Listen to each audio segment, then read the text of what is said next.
because people start out naive. And naive people are optimistic, but not really. They're just naive. And naive people have no idea that there's, say, malevolence in the world. They have no idea that there's malevolence in their own heart. They're sheltered and dependent. And when that breaks, it often breaks into cynicism. And so cynicism is actually an improvement. Because the veils have fallen from your eyes. Exactly. The problem with cynicism is that, especially if it's allied with a kind of arrogance, is that you can end there. And that's a big mistake. So then the question becomes, well, once you've been bitten hard and you're no longer naive, well, that is very hard on your optimism, let's say. So then the question is, how do you restore that without reverting to the naivety, which you can't do anyways without blinding yourself once you've been bitten? And the answer to that is you substitute courage for naivety, and you regain your optimism as a moral imperative, right? So one of the things you might ask yourself is, well, if the future is likely to be catastrophic in a variety of different ways, which is definitely the case, both socially and personally, then what attitude should you bring to bear on that? And the answer might be, well, if you were courageous and faithful, and I can explain what that means, then you would conduct yourself in a manner that met the future head on, with the presumption that you can manage it. And this is the presumption we should bring to bear politically. Now, the people who are using fear to garner power point to the various apocalypses that might befall us. And it's difficult to counter them because the future is always an apocalyptic horizon. Like, everything can fall apart and has before and might well again and will, in fact, in your life as you age and die. And so it's very easy to conjure up an apocalypse. Then the question becomes not, is that apocalypse potentially real? Because the answer to that is yes, but what attitude should you have towards that? Naive, that's not good. Cynical, that's better, but it's still not good. It's another form of hell, and it also tends to make the potential apocalypses more likely. Well, so what do you have when you move beyond cynicism? And what you have when you move beyond cynicism is wisdom. And that's not naive, it's courageous. And one of the things that religious people have done relatively badly, especially in recent years, is they've failed to delineate the relationship between faith and courage. People like Dawkins and the New Atheists, they point to faith and they describe it as something like belief in foolish superstitions. But that isn't really what faith in the deepest sense means. It means that you are willing to act out the proposition that you can ride the wave no matter how big it becomes, and that we can all do that together, especially if we do that in goodwill. And I think that's a much more appropriate way to confront the future, and it's also the proper medication for cynicism. Now, the other thing about cynicism that's interesting too is that cynics aren't cynical enough about their own cynicism, right? Because you can get doubtful enough to start doubting the validity of your own cynicism. It's like, what makes you so smart? What makes you the judge of being? The Columbine kids were like that. They decided that existence itself was unsustainable given its cruelty, and that the proper response was to put up a giant middle finger to men and God, right? Well, here's a way of being cynical about cynicism. How does your cynicism let you off the hook, right? How does your cynicism justify your desire to avoid necessary responsibility and to pursue your own short-term hedonic gains? It's like, why aren't you cynical about your own doubt? And that's another place where wisdom begins. It's like that. So that's two, right? Cynicism beats naivety, but it's not the ultimate destination. And you should be cynical enough to question the moral validity of your own resentment and your own, your own turning away from the world. Isaiah says, when the natural road toward human fulfillment is blocked, human beings retreat into themselves, become involved in themselves, and try to create inwardly that world which some evil fate has denied them externally. That's a delusion often. If you cannot obtain from the world that which you really desire, you must teach yourself not to want it. If you cannot get what you want, you must teach yourself to want what you can get. This is a very frequent form of spiritual retreat in depth into a kind of inner citadel in which you lock yourself up against all of the fearful ills of the world. Mutual friend Rob Henderson explained it in a simpler way. If your leg is wounded, you can try to treat the leg. And if you can't, then you cut the leg off and denounce that the desire for legs is misguided and must be subdued. And I think that we see this everywhere. Well, okay, so imagine that you lay out a plan and it meets with an impediment and it knocks the slats out from underneath the plan. Okay, now you retreat. Okay, now you have an option when you're retreating, and one option is to construct a world in fantasy where you're taking revenge on those who wronged you and getting what you want. That's a pathway to madness. So often people who develop serious delusions do develop, what would you call them? They're compensatory fantasies, and then they start to dwell in them, and often for hundreds of hours. So the kids, again, who showed up to Columbine High School, they dwelt in a fantasy world for hundreds of hours before they undertook their dreadful actions, right? But you can also flip back into yourself, let's say, and you can, this is like confession and atonement, it's the proper way to think about it, is you can think about what it is that you did wrong or insufficiently that led to the collapse of your plan, right? So that's the first investigation. I made some sacrifices. I attempted to bring about a particular form of the future. It didn't happen. Okay, why? Well, the world is set against me and the cosmos is evil and there's no God and I'm bitter and cynical. That's one potential explanation, right? Poor me, right? And I'm not trying to be flippant about this because sometimes people's dreams are quite realistic and they still fail catastrophically. It can be brutal. Maybe you did make a lot of good decisions and you suddenly got ill, or someone in your family did, and everything went to hell on you. It doesn't have to be because you've done something cardinally foolish that you fail. It's built into the structure of the world. But it doesn't matter. You can also retreat into yourself and you can say something like, all right, I need to retool my conception of strategy, but also potentially my conception of goal. Maybe I'm looking in the wrong place. Maybe I have to look somewhere else. And you can open yourself up to a revelation. So there's a gospel statement that's very relevant to this. So Christ tells his followers that if they knock, the door will open. If they ask, they'll receive. And if they seek, they'll find. And so it sounds magical. It sounds like the sort of thing that the new atheists would have a field day with. But that's not a wise interpretation of that saying. The proper interpretation is something more like a recognition of the way thought works. So imagine your plans didn't work out. Okay, now you sit down and you say to yourself, I'd like to know, even if the world was conspiring against me and my failure was 95% the fault of external occurrences and other people, what did I do that wasn't as good as it could have been, and where did I fail to look so that the probability of my failure was higher? Now, to ask that question, you have to want the answer. That's what it means to knock or to ask or to seek. This is no joke. It's like you have to want to know. And it's a very painful thing to do because, especially if you had given it your all to the degree you were able, and you have reason to be bitter, you're going to be searching for the errors that you still made. And discovering your own errors is always extremely painful, right? Especially if they're errors that you're in love with. And so you have to be willing to strip yourself down. That's what humility means fundamentally. And then, but the advantage is, this is why it's so useful to listen to people. You might find out where you're stupid. And then you could stop being stupid.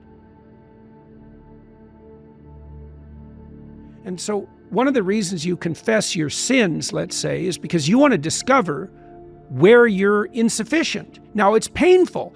It's painful to encounter an impediment in the form of someone else's opinion that might show you where you're blind and ignorant, or willfully blind even. But the advantage to that is you can rectify the error, and then as you move forward, you're stronger. One of the things I taught my kids, and I hope at least somewhat successfully, was that you should always ask a stupid question. And that doesn't mean the sort of question that someone who wasn't paying attention would ask. If you're listening to someone and you don't understand what they're saying, and you reveal that, you're revealing your ignorance, and maybe you're in a room full of people and you think you're the only person stupid enough to not get it, which is very rarely the case, by the way. The thing is, though, if you reveal that ignorance to yourself and to the other person, they can rectify it. And if you do that 1,000 times, you're not ignorant anymore. And this is a real pathway to success, too. You see it, you do this because you ask real questions in your podcast, and Rogan does this. Okay, Rogan's always trying to be a little smarter than he already is.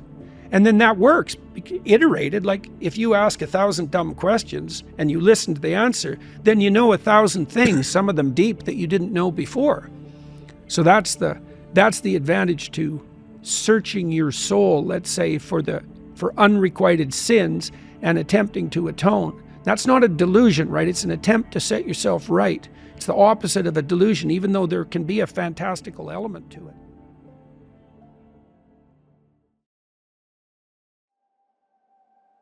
I wrote a chapter in, I think, my first book, which was compare yourself to who you are today, not to who someone else is. I mangled that to some degree, but you get the point. The proper comparison group for you is you yesterday. Because you can make, first of all, you're the only control group that's appropriate to you.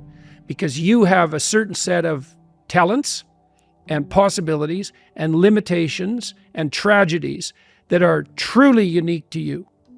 And so you might be comparing yourself to someone else on some dimension, but it's not a reasonable comparison because you don't know what talents they were blessed with, and you also don't know what opportunities they had that you didn't, etc. It's just not a reasonable comparison.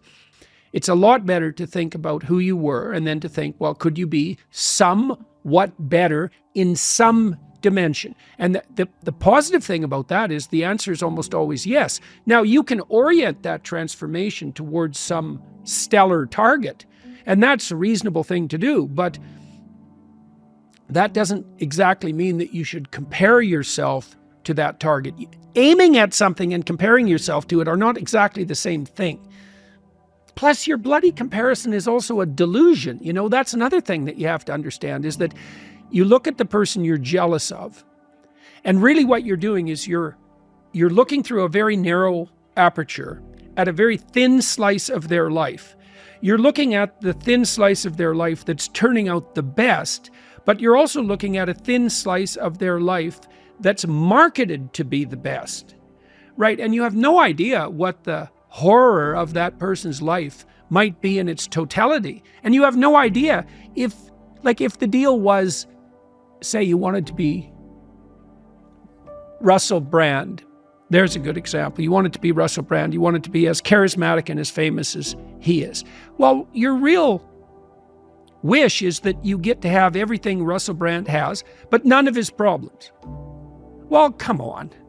I mean, it's no wonder that a vision like that would make you despondent, because it's naive, it's resentful, it's jealous, it's bitter, and it's unreasonable. You have to take the good with the bad. You have to take the bad with the good. And people rarely think about that when they're thinking about, the famous people they think they'd like to be. The ultimate ideal is also the ultimate judge, because the ultimate ideal is something against which you fall far short. And that might be so painful that you can barely stand it.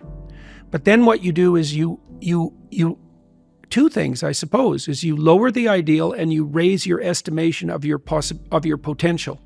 And what do I mean by lower the ideal?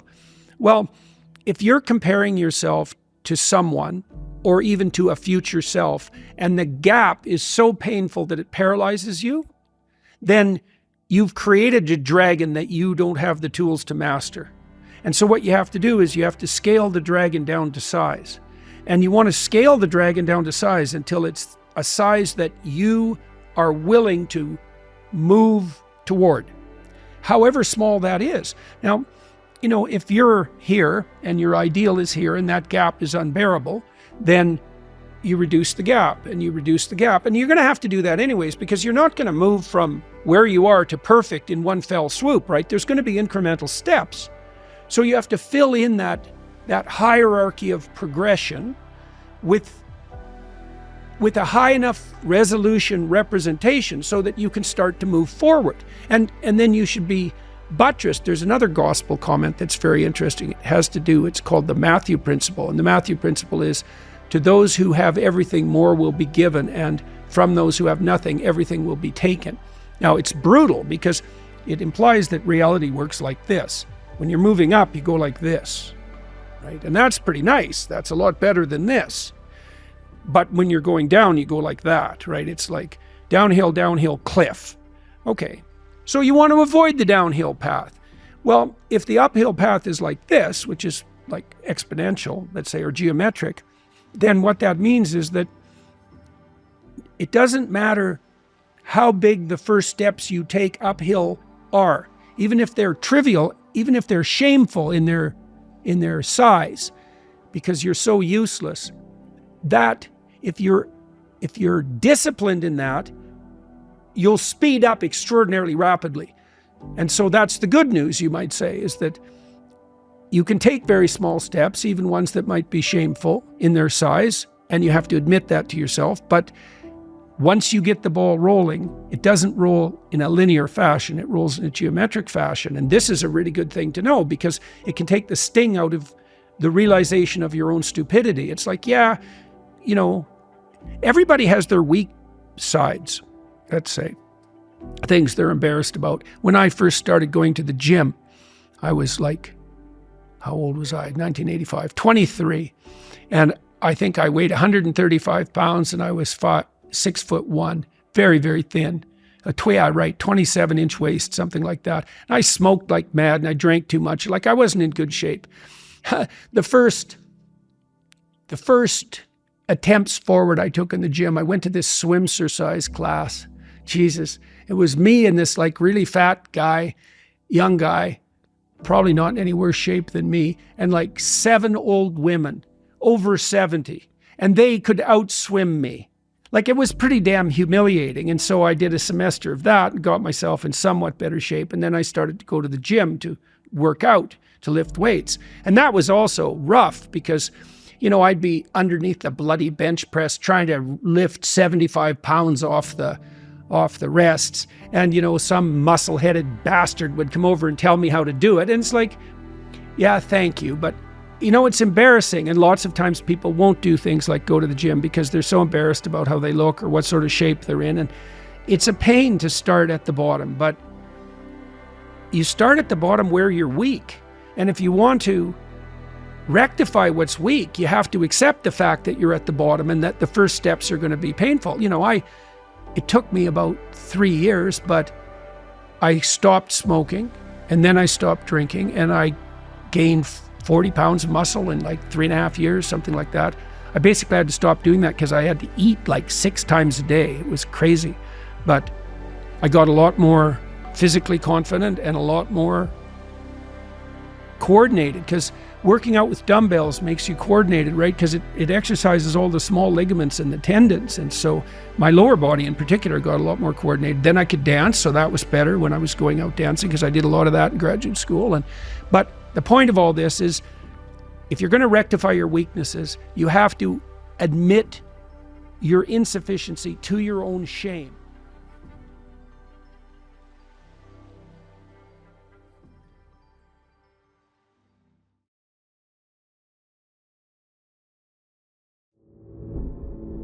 What is the appropriate attitude towards the future? And I would say, well, we could put past, present, and future in the same bin. Say, well, one of the things that you want to do is practice gratitude. That's one of the primary religious rituals, you might say, is the practice of gratitude. And you might say, well, my life is so horrible, what do I have to be grateful for? And I would say that's for better or worse, that's still a form of blindness, right? I mean, people can have very, very difficult situations, can be in very, very difficult situations. And it's in those difficult situations where the search for gratitude becomes something that is by necessity deeper and more difficult. But that doesn't mean it's not appropriate. You know, and there is a very tight association between loving your enemy and being grateful in spite of the terrible things that occur in your life. I've been writing about the book of Job, and Job is a story of unjust suffering, fundamentally. God deems Job a good man, so we have it on God's word that Job is actually a good man, and then all hell breaks loose, partly because God makes a bet with Satan, which is, a hell of a thing to do, and says, do your worst. He's not going to turn on me no matter what you do. And so Job, despite his torment, he becomes very ill, he loses everything he has, his friends, he becomes ill in a way that's disfiguring. His friends come around and laugh at him and tell him that he's a bad man, and that's why all these terrible things have been happening to him, and it's brutal. And Job refuses to lose faith in himself. He says, look, I'm not perfect, but as far as men go, I've done what I should do, and I'm not being punished in some manner that's obviously related to my sin. It's more like the random play of tragic forces in the world. I'm not going to lose faith in myself no matter what. And I'm also not going to, his wife says, shake your fist at God, curse him and die. Because things have gone so badly for Job, she thinks that's all that's left to him, and he refuses to do that. So he maintains faith regardless of what's happened to him. And that's really the moral of the story of Job, which is that you are morally obligated to maintain faith no matter what happens to you. And there's a practical side to that. So imagine that God and Satan conspire against you. There'll be times in your life where it feels like that's happening. And then imagine that your reaction to that is to become bitter and resentful and hostile. Well, then whatever hell you're in, merely as a consequence of the confluence of tragic events, you have opened a whole other hell underneath it. The hell of bitterness and resentment and ingratitude, and that turns into the desire for revenge very, very quickly. If you think things are bad just because they're bad, you wait till you see how bad they can become if you allow yourself to be corrupted by your unjust suffering, right? And so it's just, and I do think that this is the most practical possible advice that can be given to people, which is that you are morally required to maintain faith, to aim up, and to treat other people the way you would want to be treated, no matter what's happened to you. And that's a hell of a thing to say. And, you might say, well, that's impossible. Some people have such brutal lives that they're destined to be corrupt. But I would say that's not true. Like, I've met many people, particularly in my clinical practice, who had lives that were so brutal that you couldn't even listen to them without it like breaking you into pieces. Brutal childhoods of a depth of malevolence you can hardly conceptualize, who decided despite that they were going to aim up and they were going to maintain faith in themselves and the world. And so it's like that's on the table for people. Like when I was a kid, probably the time between 13 and 15 was the most difficult transition, but I saw that become older. By the time my kids are 30 now, basically. By the time my kids were young adults, I could see that transition into adulthood was the place where the difficulties were starting to mount. I think, perversely, that the therapeutic world has a fair bit to do with this, partly because therapists who are basically secular liberal Protestants, that's a good way of thinking about them, tend to conceptualize mental health as subjective, right? It's like mental health is something you carry around in your head, like you carry around your identity. That's why we have these ridiculous ideas that you can just define your own identity. I am whoever I say I am. Well, obviously you're not, because other people have to go along with your game there, buddy, and they're either going to do that, they're not going to do it, or they're going to do it voluntarily, or they're going to do it by force. If they're not going to do it, you're screwed. If you have to use force, that's not going to work. And if you want them to do it voluntarily, then it's not going to be all about you. Obviously, even no 4-year-old can find someone to play with if he always gets to pick the game. Okay, so why might young adults be lost? Well, part of it is that they're thinking I'm not trying to be judgmental of a whole generation. It's a form of thought. Your mental health isn't dependent on you. That's not the right way to think about it. I don't think you can be mentally healthy in the absence of a long-term stable relationship. So you have to be married. Let's make that part of the precondition for successful adaptation as a young adult. You have to be married. So you have to establish a relationship with someone that integrates sexuality, that's there for the long run. Because there for the long run is the same as sane. There for tomorrow, there for the next minute, that's not sanity, that's impulsiveness. That's aimlessness. They're the same thing. If it's all about what you want right now, or more accurately, all about what something in you wants this moment, that's the definition of immature insanity. You have to commit. So you commit to someone else, you commit to your family, you commit to your community. Like, there are multiple levels of identity that stretch out into the social world. And voluntarily adopting those levels of hierarchical responsibility gives you an identity. It gives you a purpose. It protects you from anxiety. It does that in all sorts of ways. Like, you said earlier that one of the things you do is seek for validation, and you related that to uncomfortable experiences you had when you were very young. Well, it might not be precisely that you're seeking for validation. You might be properly investigating how you should be embedded in a social hierarchy at every possible level. It's like, well, people think their mental health is something that they just carry around in their head, and that if they just got the way they looked at the world right, or if other people just played their game, that all of a sudden they'd be mentally healthy. It's like, there's no difference between thinking about yourself and being miserable. Technically, if you look at, you can group descriptive statements about yourself statistically. All the descriptors that are reflective of self-consciousness load on negative emotion. Can you not think about yourself in a positive way? Probably not. Really? Not. Well, let's take that apart.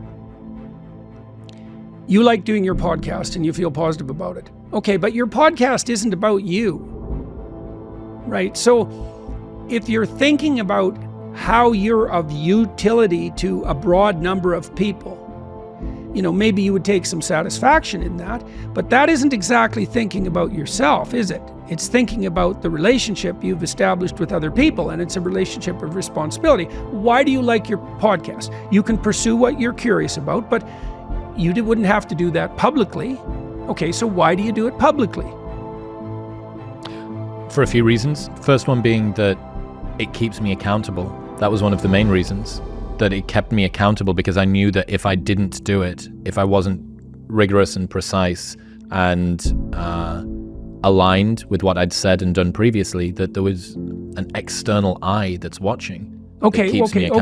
So, well, that's very interesting. So I would also say that's not exactly about you.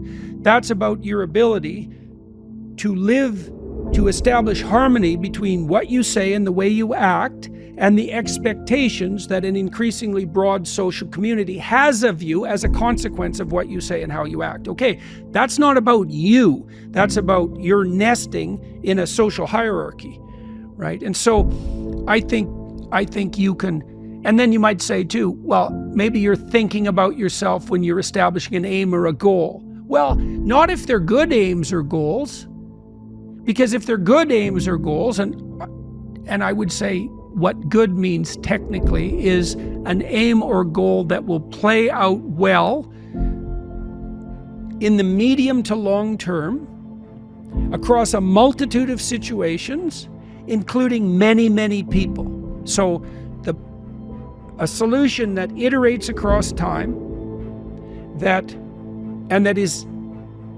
situation independent, and that's broadly socially inclusive, is a better aim, right? It's a higher aim because it integrates more.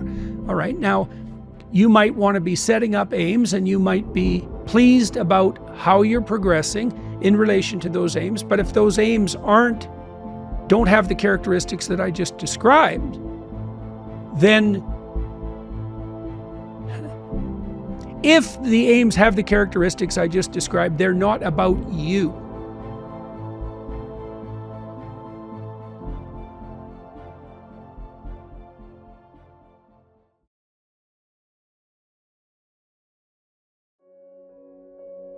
There's technically two different forms of reward. There's consumatory reward.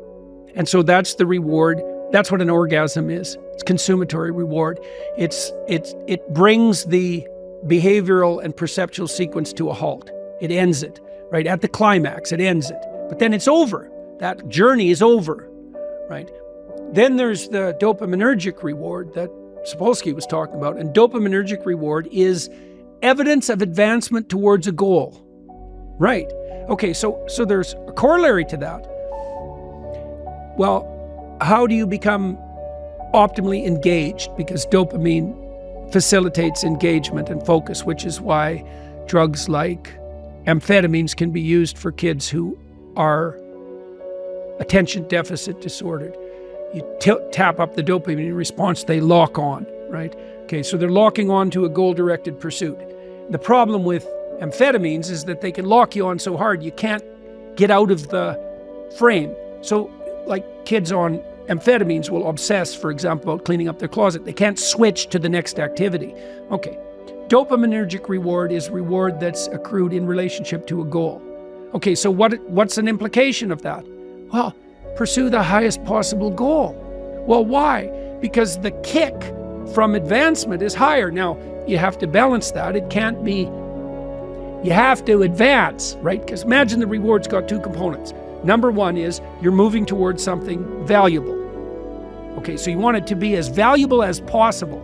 Okay, but you have to be moving. So it can't be so valuable that it's out of your reach. You're going to walk to the moon. I'm not going to be able to see every single increment that I make. Yes. You want to get to the moon. That's right. You can't walk there. So it's a bad plan. You need something extremely valuable that you can move towards. Okay, so part of the reason that you establish a relationship with God, let's say, is because that's what sets the upper bound to your vision. It's like, I want things to be the best they could be. That's a vision of paradise. Well, that has to be fractionated into, your proximal decisions, but lurking behind that should be this continual movement towards, what would you say, a heaven that recedes as you approach it. That's the proper vision of heaven. A heaven is a place that's perfect and getting better, both at the same time. That's what music shows you, because a great piece of music is perfect, but it's just getting better as it unfolds. And you need that. This is part of the problem with a static utopian vision, something Dostoevsky criticized. If you gave people nothing but consumatory reward, he famously says, so that they can do nothing but sit in tubs of hot water, eat cake, and busy themselves with the continuation of the species. Human beings would break that all to hell in a moment just so they have something interesting to do. What was that quote that you said on Rogan years ago?